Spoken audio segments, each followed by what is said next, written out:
What's going on, everybody? Welcome back to the channel.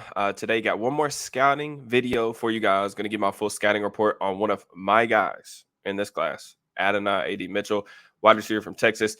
Going to give you guys a full profile of him, strengths, weaknesses, my grade projection, where he fell on my big board that just recently released on SteelersNow.com. I will link that full top 100 big board in the description, so be sure to check that out. I just felt like, man, if I went this entire draft cycle and didn't give my full-fledged thoughts on AD Mitchell for the channel, I felt like I would be doing myself and you guys a disservice because this is one of my guys that I'm standing on the table for in this class. So very interesting player. Just before we get started, please make sure that you like the video, subscribe to the channel. All that good stuff helps support me and allows me to bring more content to you all. Just a friendly reminder, tomorrow on Thursday, first night of the NFL draft, at 6 p.m. Eastern time, I will be streaming for a couple hours before the draft kicks off. I am really excited to get that rolling, come in here, lay back, have a lot of conversation about NFL draft prospects. We'll go over big boards, all the latest, draft rumors, nuggets, talk Steelers, talk NFL draft prospects. I'll be answering questions from the chat. Really excited about that. So without further ado, let's get into A.D. Mitchell. So A.D. Mitchell, man, he is one of the few underclassmen in this class. He turns 22 in November. The Steelers have had extensive contact with him throughout the process. Probably one of the receivers they've spent the most time doing homework on. He's 6'2", 205 pounds. The Steelers met with him formally at the combine. They sent new wide receivers coach Zach Azani to the Texas Pro Day to check out him and Xavier Worthy.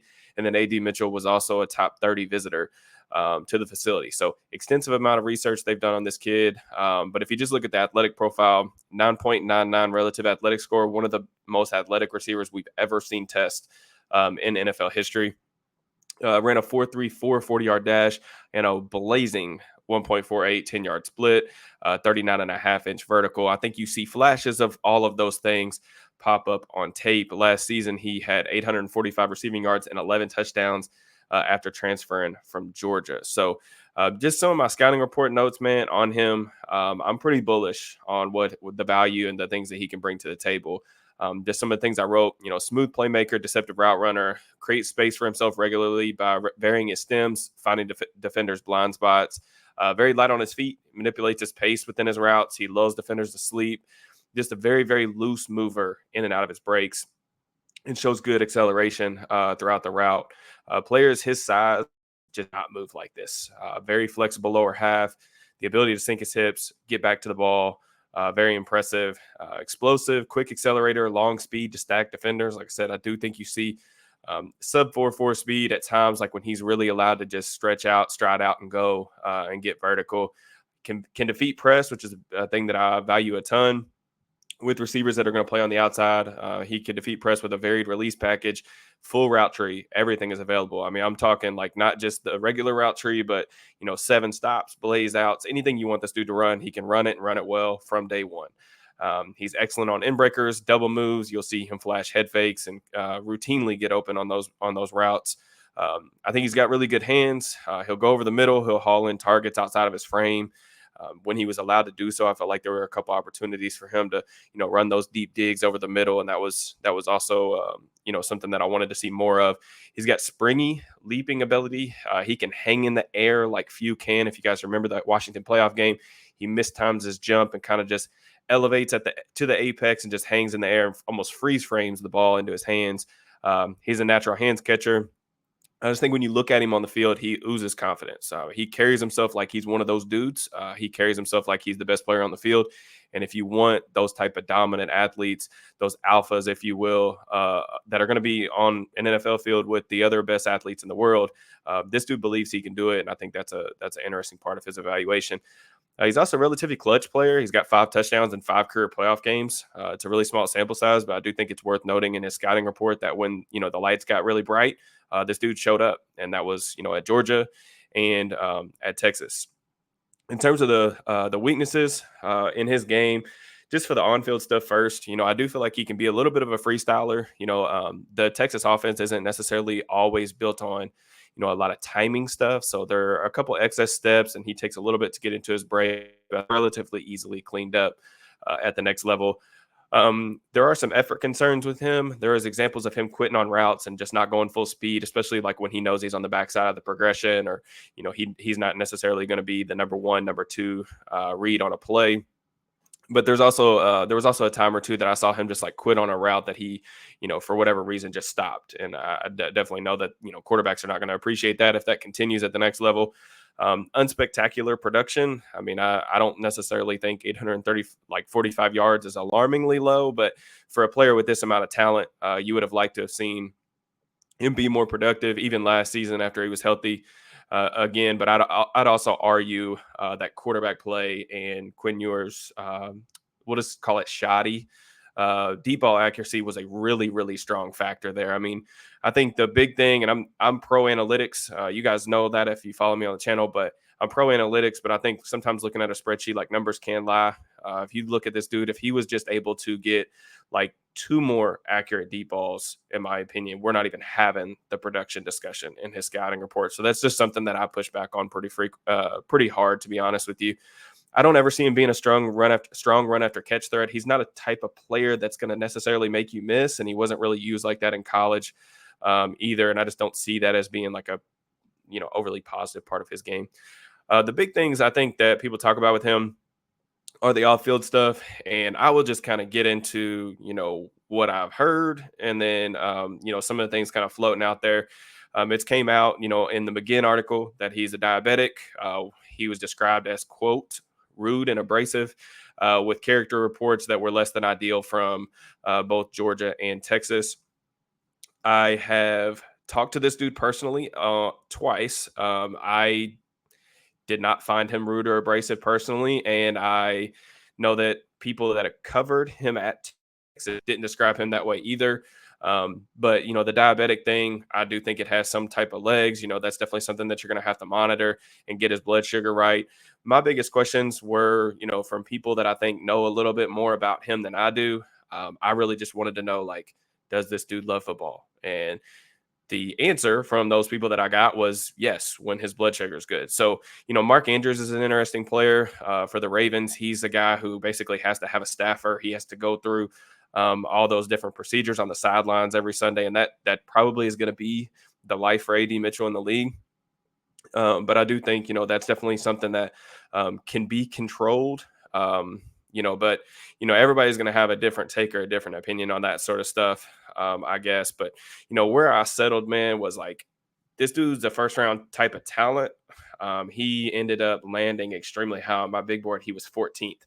I'm probably about as high on him as pretty much anyone else that does like draft content or in the draft industry. I just kind of wrote, like, ultimately the landing spot will matter more for Mitchell than the rest of the guys in this class. I would love to have a better feel for how much he really loves ball, because that would make me feel a lot more comfortable with my evaluation. But based on public concerns and flaws on tape, I just do not see as much concern as everyone else does. I'm not denying that those possibilities exist, that those flaws end up blowing up in my face, but this is just kind of the sample that I wrote for he was the wide receiver 4 for me on my wide receiver rankings on Steelers Now.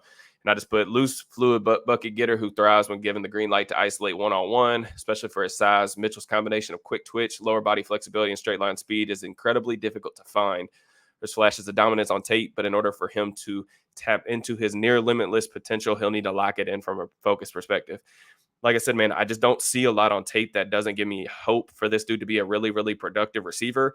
I would be absolutely stunned. And I mean, I'm for, obviously, like everybody has. I would be stunned if this dude does not work out from a talent perspective. I would be absolutely shocked.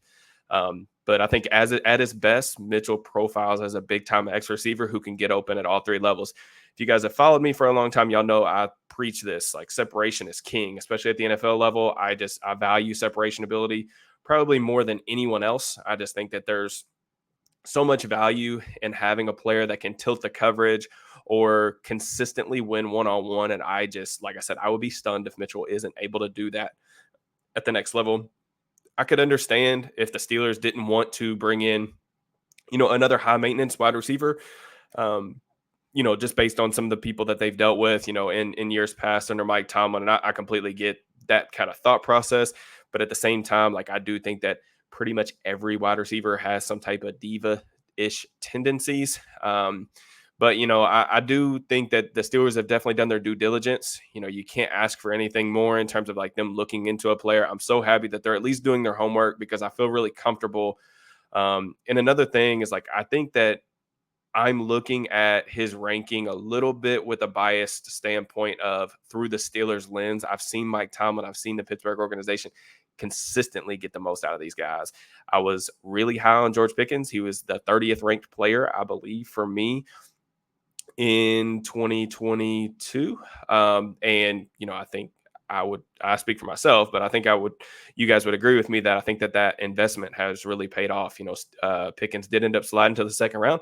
Could that be a thing for AD Mitchell? Could teams have already taken him off the board? Based on what I understand, that's an actual possibility, that he could slide, and that teams just don't want to deal with the high maintenance stuff. They don't want to, fool with those issues. And it's just, I could not disagree more, to be honest with you. And granted, I'm not the person that's going to be in the facility dealing with him on a day-to-day basis, but there's just out there right now that makes me believe that I would not want this type of player on my football team.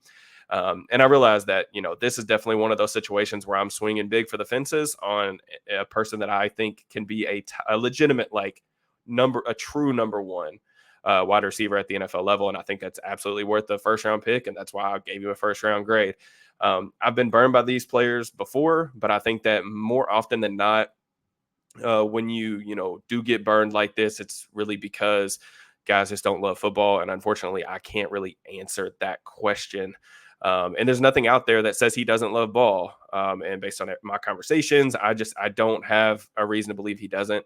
So it's just not something that I'm going to worry extremely or a lot about, to be honest with you. But let me know your guys' thoughts on AD Mitchell. Like I said, I think if the Steelers do, they may not even pick a receiver in the draft. It sounds like they want a bigger bodied receiver, but it may be via trade. There's some talk out there about Cortland Sutton, maybe Brandon Ayuk. It definitely seems like the Steelers might feel like they just don't have the capability to get the receiver they want in the draft, and they may opt to go the veteran route and fill one of those holes elsewhere. It's going to be a wild next 48 hours, so I hope you guys come kick it with me over on the channel.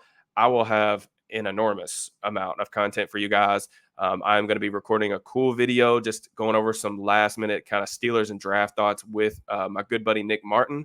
I will post that later on tonight for the channel for you guys. So that'll give you guys something to hold you over until we stream in the morning. But as always, I really appreciate your all support. I'm so excited for the next week. I hope you guys are jacked up about it too. Just on the way out, please make sure that you like the video, subscribe to the channel, turn on notifications, and I will see you guys tomorrow. Peace and love.